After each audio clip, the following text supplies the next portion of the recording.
Well, I saw a statistic recently that said in March of last year, right at the beginning of the pandemic, Amazon reported a nearly 3,000% increase in sales for two of its most coveted products.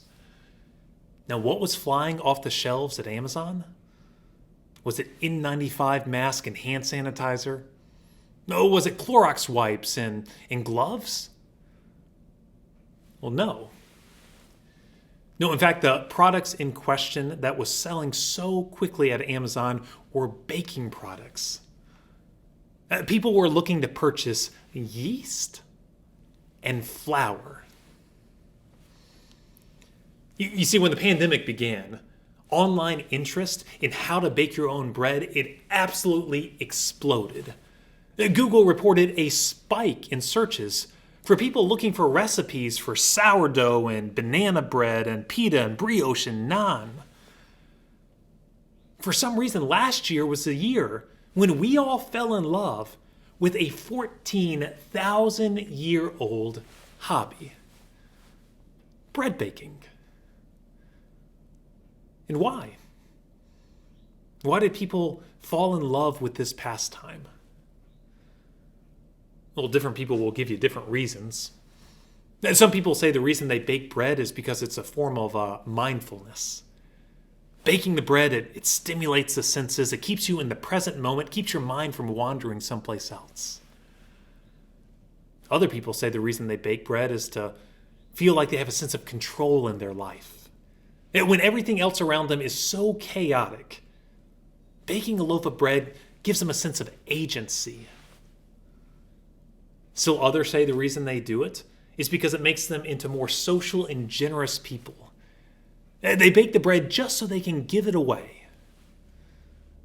Now, whatever the reason, everyone seems to agree that there is something significant about plunging your hands into a ball of dough and watching bread rise. Something about it. Well, it is good for the soul.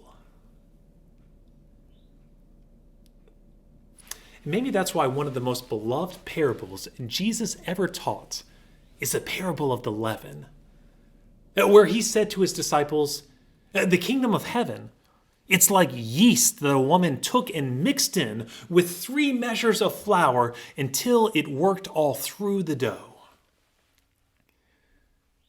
Now, on the surface, this parable of a woman making bread, it seems like a simple cooking metaphor, something you would read about in a Rachel Ray blog. In fact, the parable itself is just 1 verse long. And the message Jesus seems to be conveying is a message of growth. It's a message that says in God's kingdom, things often start very little, but eventually they grow into something bigger. Like the mustard seed. It starts as just a little seed, but eventually it becomes a giant shrub. The yeast. It starts as just a little bit of yeast, but eventually that yeast makes the entire ball of dough rise. Get it? It's a parable about growth. It's a parable about little becoming big. So here at Pinehurst United Methodist Church, we started as a little community of faith. Just a couple dozen members who met out on 211 on a storefront. But now we are an online megachurch with 119 YouTube subscribers. That's just 19 million less than the Pope. Yes, this parable, it appears to be a parable all about growth. Right? Well, maybe. But maybe not. You see, there are 2 main problems with this traditional interpretation of the scripture. The first problem is that in the Bible, yeast is rarely, if ever, considered to be a good thing. In both the Old and the New Testament, yeast is an image of destruction.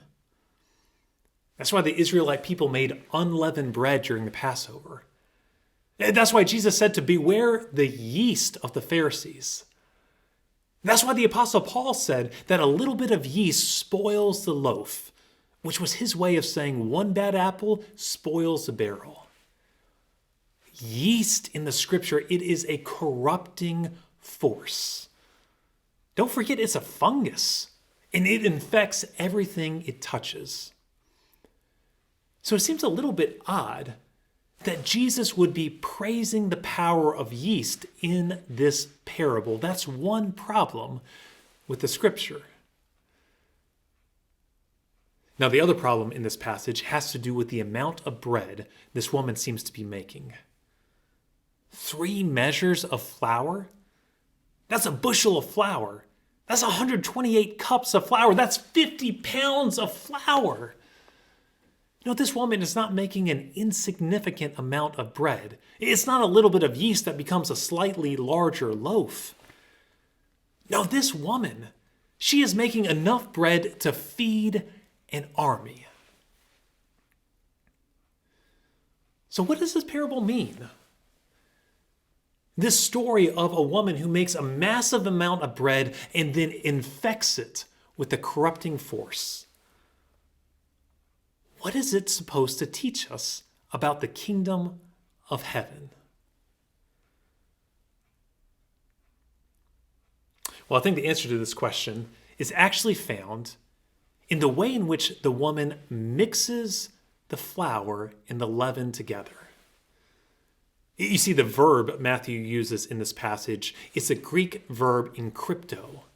It's a verb that translates into English as to hide, to smuggle, to conceal. It's where we get the word encryption, where we get the word cryptography. Now, this woman in this passage of Scripture, she is not innocently mixing together a little bit of yeast into a loaf. Instead, the Scripture says she's smuggling it in. She's working in stealth so that no one sees the transformation that is about to take place. What Jesus seems to be saying is that the kingdom of heaven, it is a hidden force. It's working behind the scenes in this world to deconstruct the powers and the principalities that are at work. Or as one commentator put it, the kingdom of heaven, it is out there corrupting the corruption. It's like that old country song that said, "You are going to ruin my bad reputation." That's the kingdom of heaven.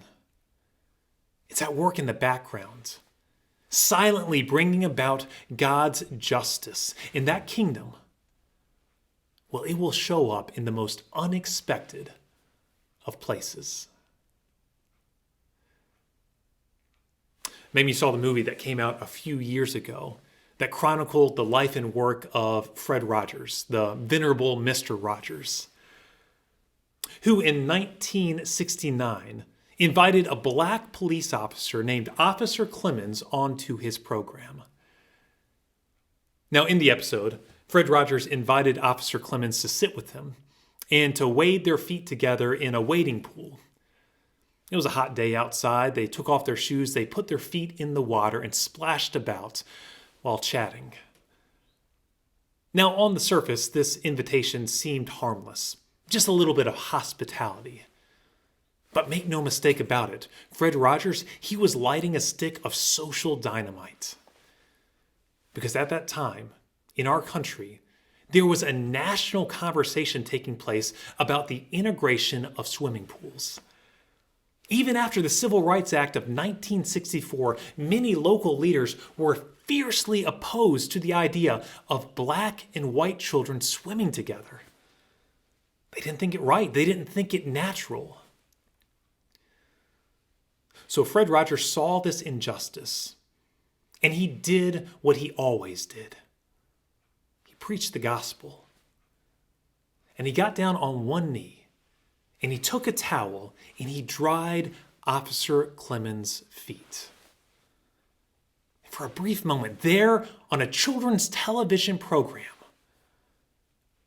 you could see the kingdom begin to take shape. Yes, the kingdom of heaven, it shows up in the most unexpected of places. It's like a little bit of yeast that a woman smuggles into the flour until the entire loaf rises. God's kingdom, it is out there at work, challenging the powers and the principalities of this world. It is corrupting the corruption. And it's reminding us that God is working to remove our divisions. God is healing our wounds. God is pushing us back together again. So have faith today. Even in the face of all of our challenges, have faith. In the face of a pandemic and political gridlock and denominational fracturing, have faith and remember that God is still there. God is still at work. God is healing our nation. God is healing our souls. And God is bringing about a new kingdom, a kingdom that's not made with hands, a kingdom that is eternal in the heavens. That kingdom is here. And if you look close enough, well, you just might see it. I'll close with a story. If you ever travel down to El Paso, Texas, you'll see that local artists there installed a brightly colored fluorescent playground right on the U.S.-Mexico border. Now, every day, children from El Paso and children from Juarez, Mexico, meet at a place they call the Teeter-Totter Wall. And they play together on a series of bright pink seesaws that bridge the gap between our nations. Now, Border Patrol agents are there on both sides of the wall, and they only let the kids play for about 40 minutes at a time. But while they're out there, mothers exchange cooking recipes. Fathers take selfies. Children laugh and play. One half in the United States and the other half in Mexico. It's such a beautiful image. Because there, for just a brief moment, all of our worldly divisions, they melt away. And there in the wasteland of Texas, you get to see the world as it will be. Yes, the kingdom of heaven, it shows up in the most unexpected of places. It's like a little bit of yeast that a woman smuggles into a loaf of bread until all the dough rises. So have faith. In the face of all the adversity we face, have faith and remember that God is still at work bringing about God's kingdom. And if you pay attention, well, you just might see it rise.